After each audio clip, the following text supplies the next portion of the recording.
Hello, everybody. I'm Anita Finley, your host of ZOOMERTIMES TV, and I have a celebrity author, someone who actually is doing so many other things than writing books. I don't know where she gets the time, but the latest book, and we've just finished our November issue, and we have Rose Stiffin, who is the author of something called Reflections, and I know it's reflecting right now, but if you go to the November issue, you will see this novel, which will captivate you from the minute that you start reading. So let's first talk a little bit about you, Rose, before we get into this. Here you are, and I have to say this, I just have to read. I love that you do this in your books, and we are, by the way, we are featuring her. She has 5 books. We're featuring her other 4 in our December issue, but she says this, and I love this. It says, this book is dedicated to my parents, Joe Stiffin and Isabella Stiffin, for giving me life and the desire to get out of the cotton fields,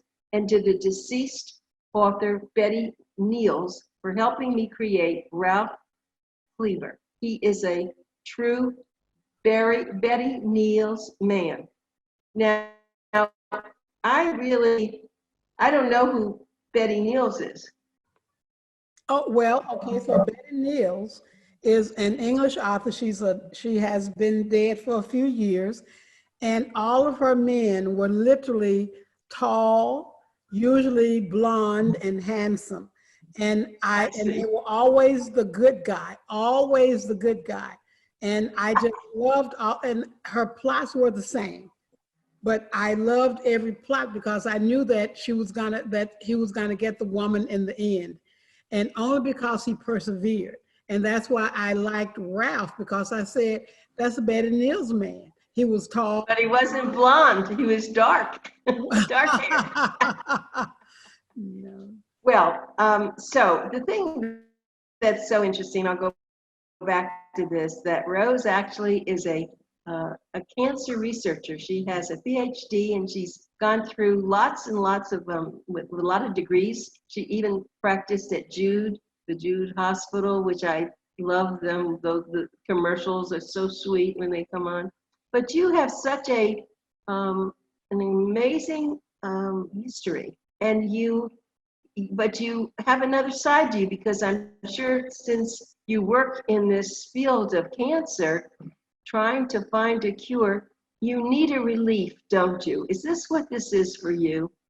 Well, I did say in the dedication that I thanked my parents for getting me out of the cotton field. I think that what got me out of the cotton field was a desire to get a better education. But I had been writing in my head for years and didn't know it. Because when you pick cotton or chop cotton, it's labor intensive, but it doesn't take a lot of thought. So I would create stories in my head, and I didn't realize that I was creating stories, that they had a beginning, a middle, and an end. And so when I became a young adult, I realized those stories were real in terms of, I can write this down. So the first novel was Walk in Bethel, but based on the stories I made up in my head when I was chopping cotton and picking cotton. I see. Well, that's yeah. Interesting that you shared that with me. Yes, I'm reading the Walk in Bethel, and oh my goodness, I mean, I won't talk about that. We'll do that the next time we have an interview, but I'll stick with Reflections, because I said in the review, and everyone ought to read, if you're into the November issue, you can read the review, that you actually took up something that's very important today with the drug addiction and what's going on. And I felt so sorry for him, but because I do work with some other organizations, I understand that once you're an addict, you need help. You can't do this yourself, right? Exactly. And so your hero was gorgeous, and he was so smart. He was a computer whiz, but he just went for that alcohol. Yes, and I wanted him to be flawed, because I think that when you make a character too perfect, that could be just as bad as making him too flawed. Like he's such a bad guy, there's no redemption. But I wanted him to have redemption, and so he became a recovering alcoholic. He admitted to it, and he knew that he needed help, and he got it, and he knew that his parents weren't to blame, because I think a lot of times we want to blame others for our shortcomings or whatever our problems are.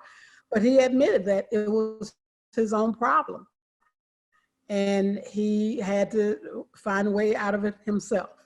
Yes, and he had, of course, when someone is an alcoholic, they do get into a lot of dis-ease, I will say. And you don't know this, but we've been very close with the people at Faith Farm, which is an organization here in South Florida. And I meet a lot of the people who are recovering addicts, whether it's alcohol or whether it's drugs. And so inevitably, while they're in this drinking or in drug use, things happen that they don't realize if they could turn the clock back. And that's what made your story really go on. And I don't know how much of it you want to share, because I want people to read the book, but some things happened to him while he was under the influence. Well, I think that had to be said in terms of the novel, because I teach at a small university, and young people, and Warren was young, the character was young, when they are under the influence, they do things that they may later regret. Well, he did something that led to another life being conceived. And I know that some young ladies may be caught in that situation themselves, where they're under the influence and they do something that leads to a life that they had no intentions of creating, but due to their non-control and due to the influence, this is what happens. So not only did I want to let young adults know that this could happen, I also wanted them to know that they can get out of a situation just by giving it one more day. It's never that bad, it's never that intense. Just give it one more day. And that way you could live another day and think about the problems that you think are you can't overcome, but you can overcome them. Most problems are not insurmountable. They just need one more day. That's very good advice. But the one thing that was really important to me in reading this was that he had major support from a close friend, but also from his parents. Now, usually people who are addicts will not admit to being that, and he didn't. But they loved him so much that they didn't care what he thought of them and how angry he was, right? Exactly. They stuck with it, and if they hadn't done that, I don't think he would have recovered. Well, I think that, several years ago, Carol Burnett used tough love, and I think she may have even coined that phrase with her daughter who was an addict. And what Warren parents did is they loved him regardless, but they had to, take certain steps to say, we're going to do our best to save you. We love you, but we just can't let you go down this path. And if you go down this path and hate us, at least you went down the path. But he went down the path and he realized, of course, that he loved them all along. We're talking about this as though it really happened. That's what made your novel so good. I mean, I know Warren, and I know Dawn, and I know the people in his life. That's because you're such a good writer, because you have developed those characters as though they're my next door neighbors. Well, actually, Anita, that is how I like to write. When I wrote Walk in Bethel, a lot of people thought it was autobiographical. I said, no, this is a novel. They are from Mississippi. I'm from Mississippi, but these are not my kin people. They're not people I know. And, I use names, I used words, but most authors do. But I try to make every character in every novel as realistic as possible. Even when something impossible happens, you can still sit there and think, yeah, I can believe that. Yes. Well, also, your sexual scenes were delicious. That's all I can say. Okay. I think Well, that now let's hope that people buy that. I think you do a great job with sex. I really mean that. And I am so, turned on about what you do. So, I mean, the walk in Bethel, that's another one. We're going to talk about that next month when we work on it. But you absolutely, you've got it. I mean, I have to just say that you just absolutely are so good with this. So tell me, I don't know how much when you're trying to talk to people about your book, well, let's talk about the name, Reflections. How did that come up? Well, I had always wanted to write about a young man who had a son whom he didn't know. And the only way he would know is that the young man looked so much like him. It could have been a younger reflection of him. But then Right. also, he and Dawn had physical characteristics that were vague, but enough for people to think that they may even be related. Dark hair, olive tone skin due to their different heritage, but still olive tone skin, and blue-gray eyes. They were both tall and slim. So when you put those characteristics together, even though they may be minuscule, it is enough for people to think, oh, you may be related. So I wanted them to be reflections of each other. That's why I designed the cover with his image reflecting her image. Mm-hmm. Yes. Right, the cover, yeah, I know. And the nice thing is that, and I don't think you did this in this book. I don't think you did it. In some of your other books, oh yeah, discussion questions. I want to talk about that.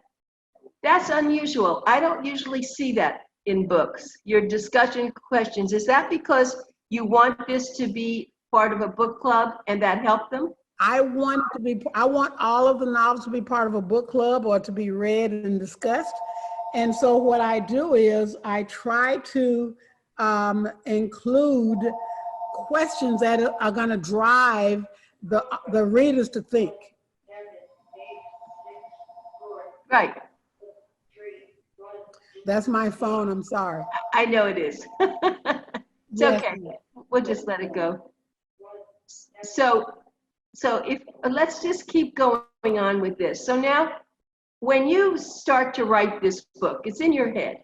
Do you put little yellow stickies up on the board, or what do you do so you don't get mixed up with your characters and where they are and what they're doing? I mean, Dawn came out of nowhere in a sense. She was, and he knew he loved her immediately, but he still, the thing that happened, and I'm so careful because of a novel, I don't want people to know everything. But because of this thing that happened in his life, he never could get over it. It was way in the back of his mind. But he did live his life, and he loved this woman, and she's a great photographer. But it does haunt him, doesn't it? Yes, yes. And I think it's because he was innately good, and therefore he had a conscience, even though he was being a jerk to his parents and to his friends. He was still basically a good guy. And good people, usually if they do something wrong, it's going to get into their consciousness and their subconsciousness, and that's where it was with him. And so, when I write, I usually write down an outline, or I may write down an idea to put into a chapter. So I may write down, okay, chapter 5, he's got to meet so-and-so. Let me put a note here.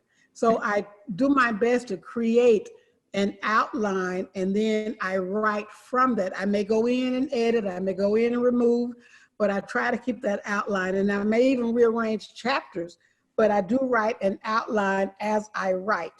And that's for all 5 of the novels. I've done that, or I'll get to a point and say, oh, wait a minute, I think I need to create a character to interact. Now that character is now created, I've got to go in and flesh him or her out. I want everyone to know I'm talking with the author Rose Stiffin, who's Dr. Stiffin. She's a PhD. This is the cover of her book called Reflections. It is reflecting too, but it's a great book. If you want an incredibly entertaining read, but something that's serious in a way, you'll want to get this book. And but the other part about this, and I said at the beginning, your life as a researcher, as a, you know, what you had to go through for a PhD. I mean, you're an amazing woman, and yet, and we talked about your trying to find a cure for cancer, and so you have so much on your plate, and yet you keep writing. Because as I mentioned earlier, I have 4 other books. Walk in Bethel, yes, I'm into that one. Yes, I'm not going to go into it yet, but oh my goodness, the use of language, you are just amazing. And anyway, but there are a lot of other books, and we're going to look for our December issue, because we're going to have 4 books that we're featuring from Rose. In fact, I have to tell you this, it's a side note. When I first talked to Rose and I saw she had written some books, I thought, well, what book should we feature? She said, I want to feature all 5 books. I said, 5 books? Yes, and I want to feature them. Okay, I've never done that before, but I'm going to do it because she's so interesting, and because as I started to read one of the books, I said, well, if they're all this good, people need to get them. I don't know. See, so your mom and dad, are they still alive? No, actually, if they were alive, they would be 100 and 102. But that's okay. We have people like that alive. Well, and I wish that they were. My mother was born in 1920, and my father was born in 1918. And my mother had 6 children. I'm the youngest of 6. Oh. And my father died when I was 12. He suffered a debilitating accident when I was 8. It rendered him totally blind.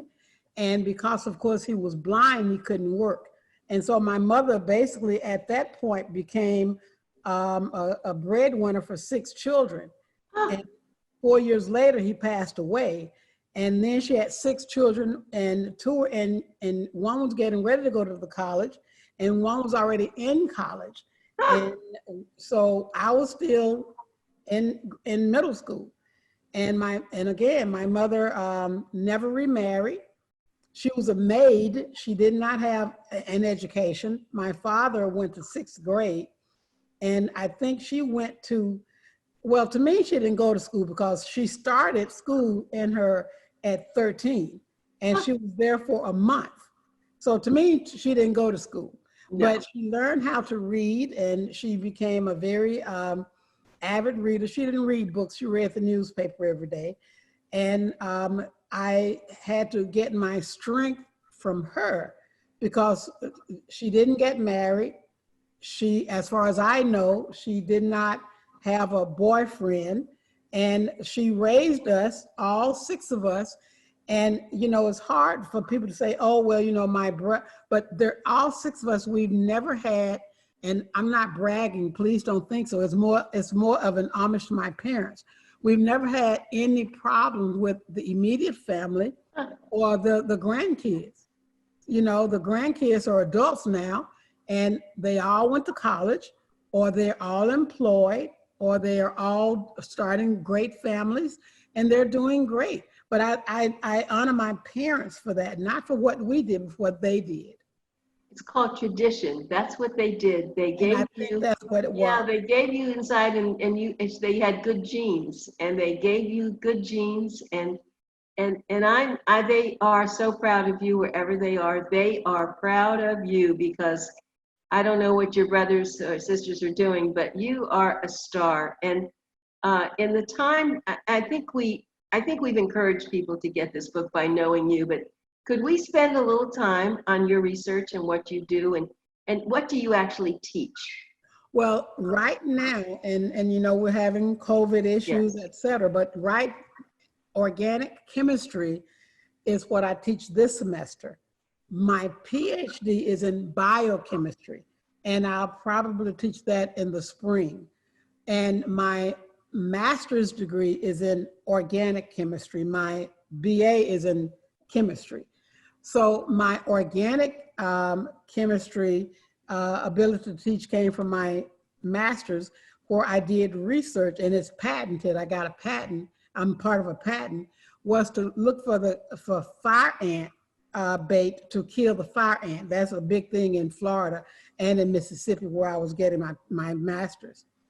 I worked a while after I got my master's. I worked at St. Jude as a technician. I worked at Cargill as a research researcher and a supervisor. And I worked at Dow Chemical in resins research.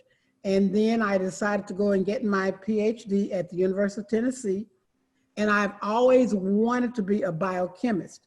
And my PhD in biochemistry has to do with diabetes. And but I was working in the last 5 years synthesizing these compounds. And I said, I think that they have some biological activity. We just need to see what type. And so the National Cancer Institute accepted them free of charge to test against 60 cancer cell lines. And quite a few did very well, but not against all 60. So what I'm trying to do is create a compound that could target all 60 different cancer cell lines so that we could then start to look at, can this one compound be used to treat prostate cancer, pancreas cancer, colorectal cancer? And so I'm working on different, I do is synthetic work, and then the biochemistry is taken care of at NCI. So you actually have a lab there that you work in besides your teaching? Yes, it's a very small, very, very, very small lab, lacking a lot of resources, but we do characterize the compounds and then we submit them to the NCI. And because of the COVID, I'm going to start resubmitting in January. It's open back, but I'm going to wait until January.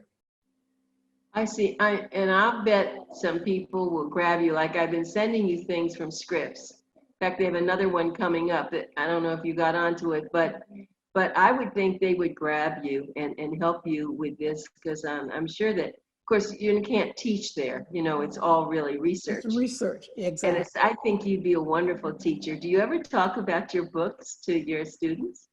Well, sometimes I do, because I'll joke with them and say, hey, go and buy my novel. I just want you to read something. You can read my novel.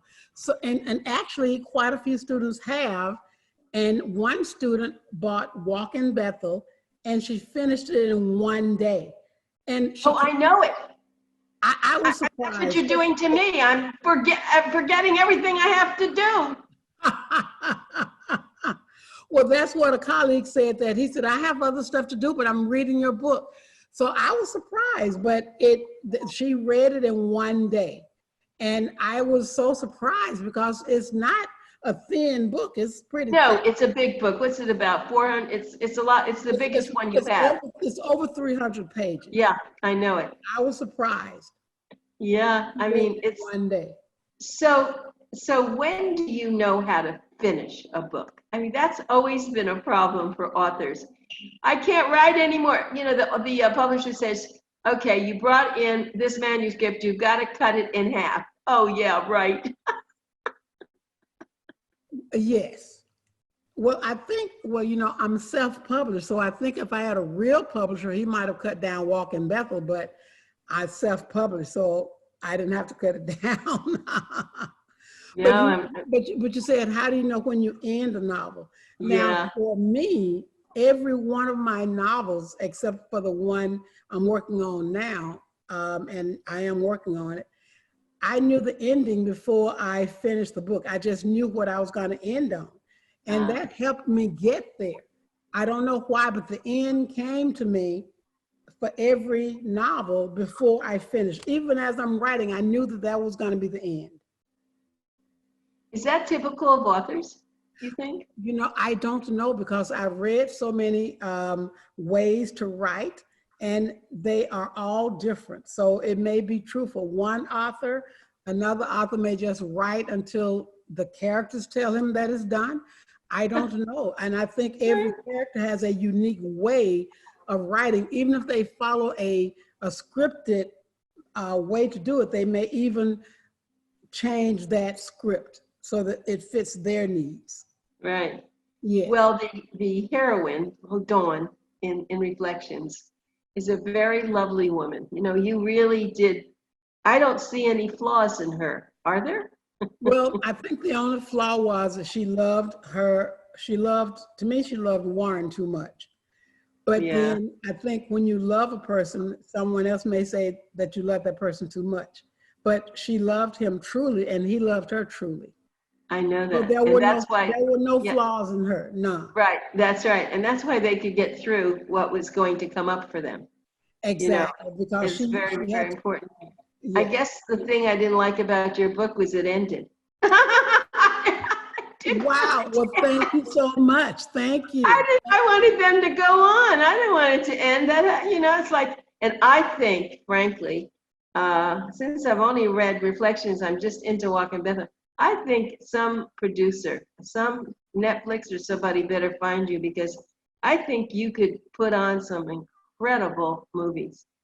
Well, from your mouth to God's ears, I don't know how to do that, but if I knew how, I'll be working on it because I I would. know you would.